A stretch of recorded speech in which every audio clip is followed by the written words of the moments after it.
Hello my boys, good morning. This is the summary for day 3 and 4 of the Zizaran Gauntlet. At the moment I reached the mapping phase and I'm level 87. I'm on my way to level 95. Hopefully I can make it because that's my aim in this Gauntlet. I want to finish the campaign. That was the first step and I did it. And now I want to reach level 95.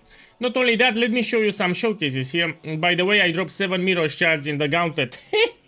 So in this video, towards the end, I'll put the clip where it happened. Yeah, but it's crazy, you know, I'm not dropping it in League, but I'm dropping it in the Gauntlet. Good stuff. Now let's give you some highlights, starting with the campaign. So my boys, let's start with the campaign. In Act 9 you will encounter the hardest boss from the Gauntlet, which is the Depraved Trinity. Because here you need to understand you want to overlevel. When I engaged this boss I was level 75. That's more than enough, because you don't want to end the campaign here. You struggle so much to get to Act 9 and you don't want to die to this boss. This boss, it's problematic because there is a lot of things happening on the screen and you cannot focus. And you get stressed out. Plus we have those Maven balls, these ones, that you need to try to detonate to the edge of the arena like I'm doing here. To the edge of the arena because so you have space to move. They do heavy damage over time.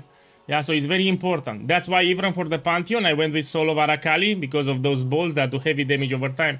The fight is extremely stressful. Luckily, you know, I have a totem built here. I'm pushing my totems and I have the time to move around, you know. And if things go crazy on the screen and you detonate the balls all over the place, you can reset the fight, no problem. You don't want to waste your time here. I suggest you have more than 4,000 life. And one more thing that I did for this fight in order to help my boys. So I did a skill tree progression just for this boss here because it's a stopper for a lot of builds. You know, initially I made for this node in a Roxable to get endurance charges, but it's unreliable. The build that we're playing, especially totem playstyles, we barely get hit. Plus we have grace, so we're not regenerating many endurance charges. Because of this, I told them to use manually Enduring Cry. And instead we go for more damage nodes here, so we have a good time. You can also unspec with Faustus in this league, so remember that, not only Orb of Regrets. Good times. Another thing is that a lot of people finish the campaign with my setup here, and we're talking about casual players. People that play softcore and play it casually. So this build has a lot of defensive layers in case you want to make it, in case you suck at the game. You know, some players play hardcore a lot. For them it's easy, just put Thunder and you dodge the mechanics, but some people suck and they need a lot of defensive layers so it doesn't punish mistakes. And this is the build that I'm proposing here to you. Let's see the whole fight, how it went here. I'll play it because this boss, it's a bitch. And I'm happy that I did it. So again, you level to 75. Also in the notes section you have some tips for the boss and it's fine, yeah. Yeah, I killed him. This is the hardest boss from the campaign, by the way. Kitava in Act 10, it's easier than this boss. Yeah, because there's a lot of things happening on the screen and this boss hits really hard. For Act 10, one of the biggest tips that I can give you is to avoid Vilenta. You know, there is a skill point that involves killing a mini boss called Vilenta. Do not do it. People died in that fight, especially now with increased area of effect. Now for the Kitava fight, another tip that you can see now on the screen. When Kitava does that smack on the ground and puts degen ground that there is heavy damage over time, you will wait it out. You have a PT timer to the top left that lasts 1 minute. You're immune to damage. When you see Kitava that does that red ground, you don't fight Kitava on that. You wait until it dissipates with a portal. Yeah, what I'm doing here. When it dissipates, you can continue the fight and engage Kitava. So from time to time it will do that degen ground. And you'll need to make a portal, go in down and then go back inside. Until that ground goes away and you'll be fine. This is the biggest tip for the Kitava fight. Make sure you have more than 4,000 life, you know, pretty standard. Good. And here is the last part of the Kitava fight and I received the mystery box. Which again, if you finish the campaign, the 10 acts, you will receive a mystery box. And that I will open now with you and see what you get.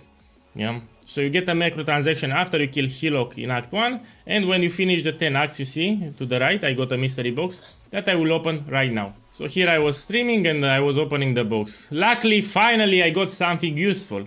Most of the times I got shit. So here I got an MTX that it's a finisher effect. Finisher effect for rare enemies. It will give a special animation once you kill an enemy. It's not bad, it's not bad. But again, I'm not doing this for the cosmetic, I'm doing this for fun. And I want to push it up to 95 because this was my aim in this Gauntlet, yeah? Good.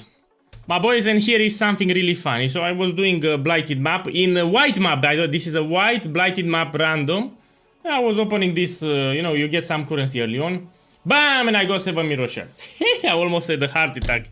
You have 7 mirror shards in a white blighted map. This is incredible. It's the first time happening in all those years. So the probability to get in a white blighted map like this, mirror shards, also a big stack of 7 mirror shards, is pretty low. But I was happy, you know, I was really happy on stream here and I got it. Yeah, good stuff, good times.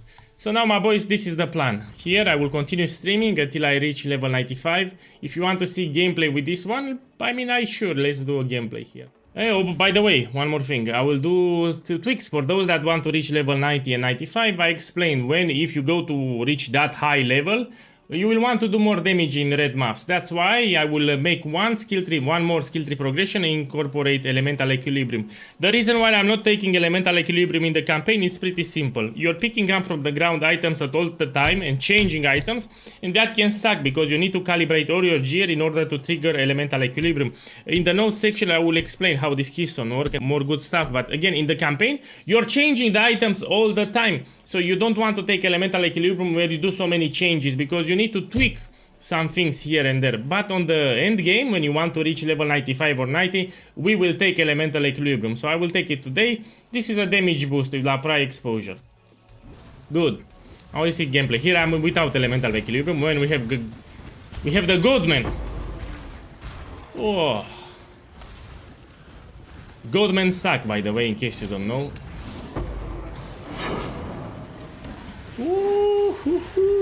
The build is tanky, I have a lot of life, I have spell suppression, I have endurance charges, but I'm looking for delirium because I will craft a medium cluster jewel with sleepless sentries that will give me onslaught.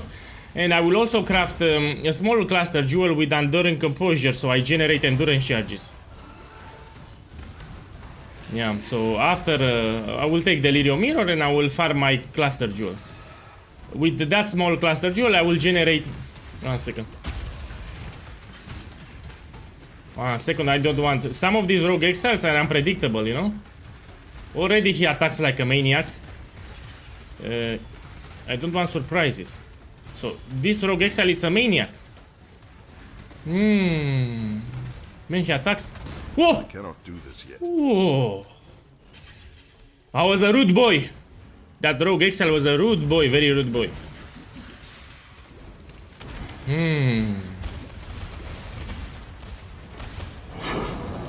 Take this map. The build is great because it's tanky and it's lazy to play. I mean, this is a setup that I always do in the Gauntlet. This is not your typical explosive arrow ballista, and I always play in hard gauntlets like this. Do not engage with the mercenaries, they will whoop your ass. A lot of people quitted the event due to mercenary fights. So they did the mercenary, they died, and yeah, so don't engage with them. Let's do the boss. The boss likes to jump a lot. Here it's a jumpy boss. I'll play carefully just in case. Oh! Jumpy boss!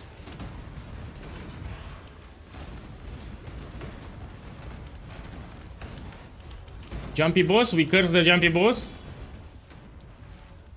We need to be careful. He jumps! Ugh.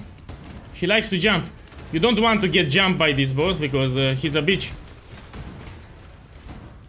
Yeah, sadly my totems need targets that stand still, not jumpy bosses.